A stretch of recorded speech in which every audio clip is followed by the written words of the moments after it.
உச்சி மயில மேகாட்டு கோவிலில கதை ஒண்ணு நடக்குதம்மா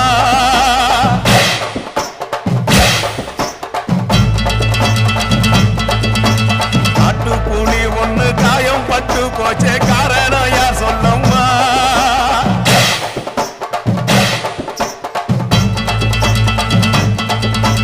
சாத்தாவோடு கையில் சத்தம் முழங்கிட தாயணி பொங்கிடம்மா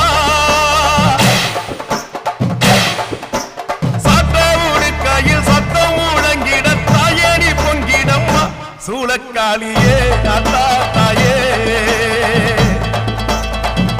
சூளக்காளி